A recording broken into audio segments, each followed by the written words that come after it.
While formal consultations have closed last week, we've continued to engage and hear from Singaporeans to whom this issue matters dearly. I'm here to update that we are looking to make adjustments to the current plan, which we developed in consultation with nature groups during the EIA process. Now, in the current plan, we've already set aside some greenery and forested areas. But the current plan was never final. Now, based on feedback we've received so far, we plan to make further adjustments to the plan. For Gillman, our current plan includes green spaces that are equivalent to 40% of these spaces today. Now, this includes important features like most of the native-dominated secondary forests, the entire forest stream, and also ecological connections to neighbouring parks and Labrador Nature Reserve. Nature groups have also asked us to consider maintaining a wider central green corridor that enhances the north-south connectivity towards Telok Blangah Hill Park, Labrador Nature Reserve, and Belaya Creek Nature Park, as well as the east-west connectivity towards Hort Park and Mount Faber Park. For Maju, our current plan retains around 35% of the forested areas, including important features like the native-dominated secondary forest, a natural freshwater stream and its surrounding riparian buffer, and the former Jurong railway line to maintain ecological connectivity. Similarly, nature groups have emphasized the importance of enhancing ecological connection by widening the green corridor. Now, this will allow a more contiguous vegetated area for animals to forage. Our residents and the general public too have asked us to retain more greenery. We will take these suggestions into consideration as we make the adjustments. Now, with the changes, we will have even more greenery on both areas than originally planned. We will work out exactly how much more. But we will have to accept that this means we can build fewer homes on both sides for fellow Singaporeans. We welcome and are still receiving feedback and aim to finalize the plan over the coming month or so. We value all inputs and voices from local MPs like Sim Ann, Chris D'Souza and Rachel Ong, who have been advocating hard on behalf of their residents, as well as nature groups and members of the public for whom this matters dearly.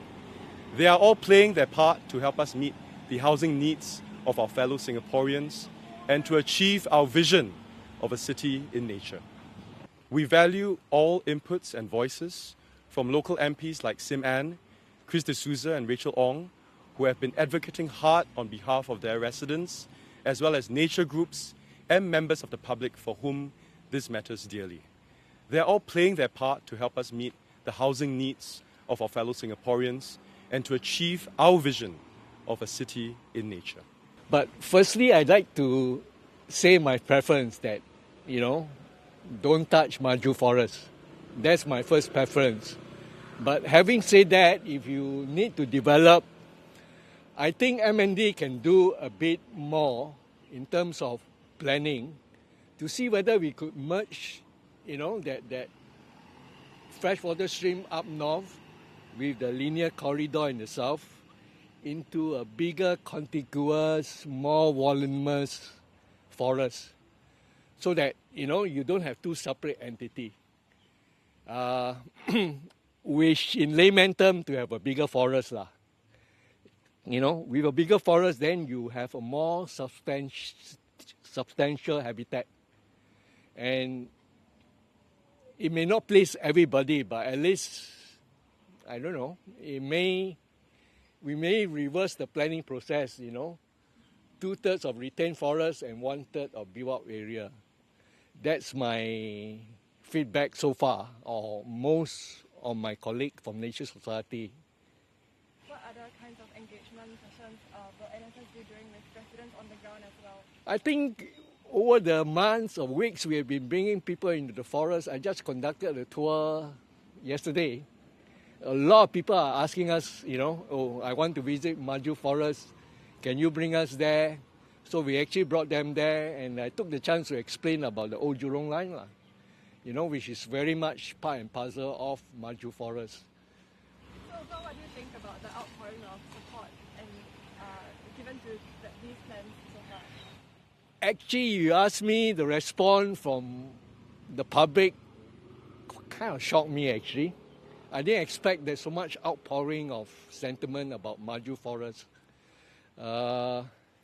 Maju Forest is interesting. I think we were doing the walk since 2010 when we were campaigning for the Green Rail Corridor. And we don't have a name for this forest, so for a lack of a better name, we just call it Maju Forest. But I think Maju Forest have taken a life of its own. But having said that, I'm quite heartening to see the youth and, the local MP are very active and, engaging the constituents, the residents about it. So I think the conversation have not completed, and I think the conversation can just go on for a bit longer. There's been a lot of asking for feedback from the ministries, from HDB, from NND. But there are also some discourse online that's saying that this feedback might not channel to the right results that you guys want. So how hopeful are you guys that that you'll be able to achieve things that will be able to satisfy both sides? I don't know. We are not privy to whatever feedback to HDB or to the EIA and all. But I hope HDB can announce what, at least a summary of what the feedback are like. I mean, we have given our own feedback through closed-door meetings. We have given in terms of a one-to-one meeting with MND and all. But to the public at large, we are not sure what they have actually written. But yeah, it would be nice to hear from them, in public, what they actually give, what the feedback is all about. I mean, for NSS, there'll be a range, of acceptable terms that you guys can accept. What would be the highest and lowest, that you guys can feel that it's something that's acceptable? I mean, our highest aspiration is not to touch a forest, lah. But if you have to develop, then could we work harder in terms of planning to see how we can ensure that the forest is sizable enough as a habitat, not just as a linear corridor, but a forest habitat. Something that is a bit more volume, not a slice of land and a patch of stream up there. Something that's all encompassing. Ideally, what percentage of the forest I think I mentioned about 2/3. We reverse the planning. Instead of 2/3 HDB, 1/3 forest. But even if you retain 2/3 of the forest, would there be any impact on the There will be, I mean, Maju Forest is not a very large forest. It's already fragmented because of the new Brookville Drive. It will impact the forest. A smaller forest means a lower biodiversity, and there's more age effect. The age will actually ease in. Inevitably.